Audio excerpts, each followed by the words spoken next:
মা রুম্পা, দরজাটা খোল মা। আব্বা, তুমি এই সময়? আসো আব্বা, ভিতরে আসো। ধর মা, তোর পছন্দের গুড়ের পায়েস লিয়েছি। আব্বা, তোমার কি মাথা ঠিক আছে? সামান্য এই গুড়ের পায়েস দেওয়ার জন্য তুই 50 কিলোমিটার জার্নি করে আসছ। তোর মাও রান্না করছে, তোক না দিয়ে কিভাবে খাই মা, ওই জন্যে লিয়ে আসনো। বৌমা, কে আসছে? কার সাথে কথা কও? আপনি কেঙ্কা আছেন বিয়ান সাহেবা? 2 তারিখের দিনটাই আজকে নষ্ট হয়ে গেল। কোয়া নাই বলা নাই, হুট করে বিক্রি বাড়ি চলে যাচ্ছে। ইনকে ছেঁচড়া লোক জীবনে আমি আর একটা দেখিনি। কয়েকদিন যেতে না যেতে কিছু একটা নিয়ে বাসা হাজির হবি।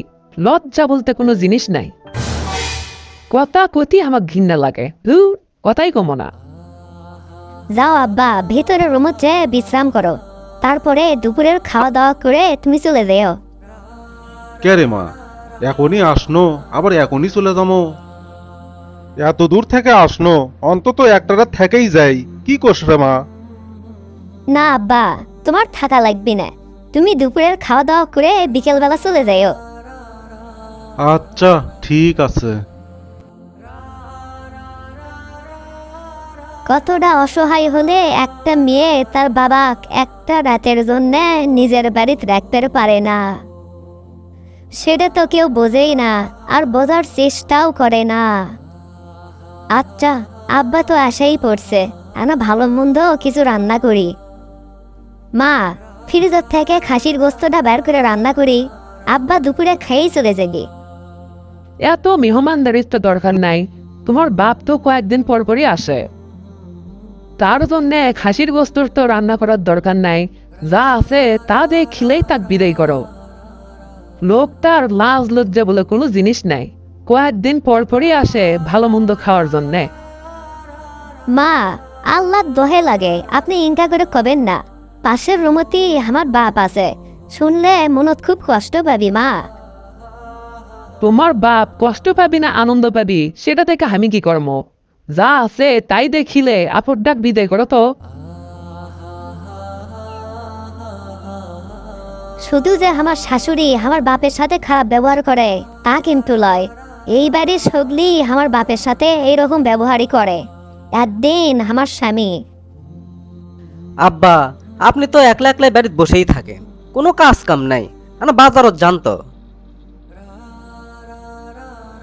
আর কাজের লোকদের বাজার করলে ওরা খালি টাকা মারে, সেই টেনশনে থাকি আমরা।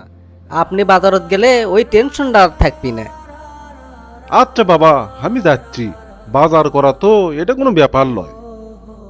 মা রে, তোর শাশুড়ির কথায় আমি কিছু মনে করিনি। তুই এই ব্যাপারে কোনো টেনশন করিস না। আমার বাপ তো ইনকা আসছে না, তাক যদি কেউ অপমান করছে তাক কোনোদিন তাই সারা কথা কয়নি।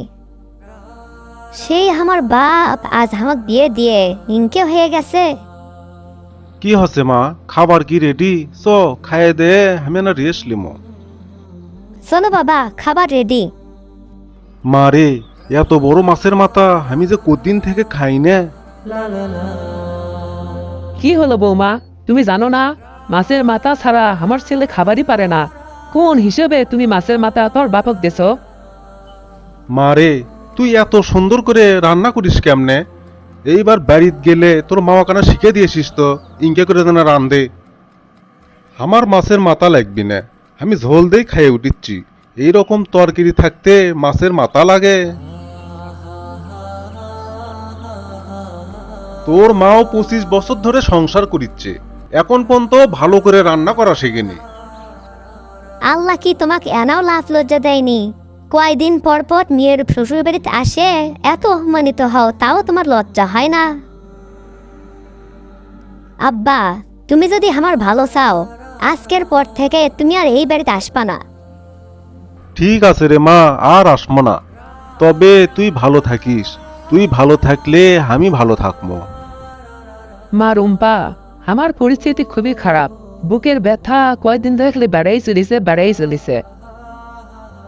এইদিকে ছেলেটা যে ব্যবসা করেছিল সে ব্যবসাতেও বলে অবস্থা খারাপ, বড় ধরনের একটা লস আছে। আমাদের কপালে বেন কি আছে রুম্পা? আপনি কোনো টেনশন করবেন না মা, সব ঠিক হয়ে যাবে। আব্বা, তোমার জামাইয়ের ব্যবসার অবস্থা খুবই খারাপ, বড় ধরনের একটা লস আছে। আর আমার শাশুড়ির শরীরের অবস্থাও খারাপ, টাকার অভাবে চিকিৎসা করে পাচ্ছে না। তুমি যদি আনা কিছু টাকার ব্যবস্থা করে দিলাহিনি। কে রে মা, তুই ইনকা করে করছু কে? টাকার দরকার। কয়েকদিন আগেই উত্তর পাড়ার জমিটা আমি বিক্রি করে দিছি, 5 লাখ টাকা পাইছি। ওই টাকাটা তুই লিয়ে যা। ঠিক আছে আব্বা, টাকাটা আমি নিয়ে যাচ্ছি। আর তুমি কি আমার বাড়ি যাবা না? কতদিন ধরে তুমি যাও না। না রে মা, তুই টাকাটা লিয়ে যা। এই বয়সে আর জার্নি করতে ভালো লাগে না। মা রুম্পা, বিয়ে মশাই কুমার আসে না, তুমি কি টাকার আসবে কও না? মেয়ের বাড়িতে আসে কি করবি? মেয়ে তো আর তাক মাছের মাথা খেলেবার পারে না। তরকারির ঝোল দেই তার ভাত খাওয়া লাগিচ্ছিল, ওই জন্যই মনে হয় তাই আর আসে না।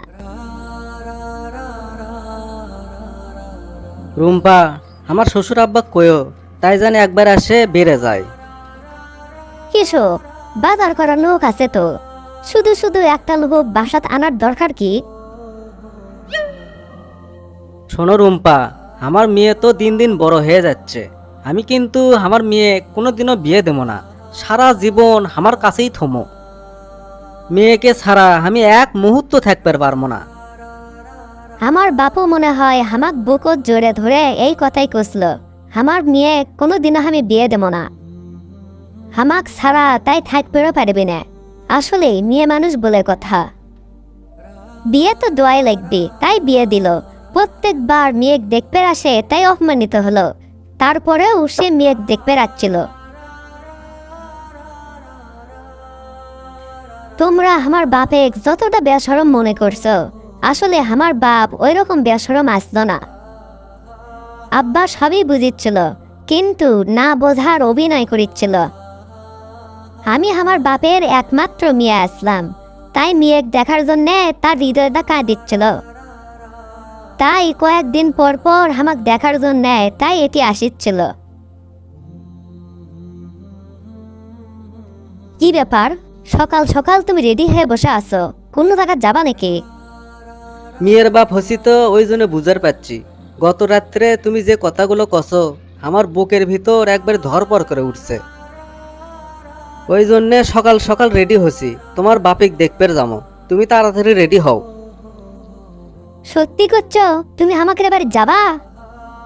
তুমি 5 মিনিট দাঁড়াও, আমি এখনই বের হয়ে আসিচ্ছি। বাবার ঋণ কখনো শোধ করা যায় না, হোক ছেলে না হয় মেয়ে। একজন বাবা তার সন্তানকে কতটা ভালোবাসে, নিজে যেদিন বাবা হবেন সেদিন বুঝবেন। আসুন আমরা বাবাকে সম্মান ও শ্রদ্ধা করি। সুপ্রিয় দর্শক মণ্ডলী, এই ভিডিওতে কোনো ভুল ত্রুটি হয়ে থাকলে ক্ষমা সুন্দর দৃষ্টিতে দেখবেন। ভালো লাগলে শেয়ার করবেন। ধন্যবাদ সবাইকে। আসসালামু আলাইকুম।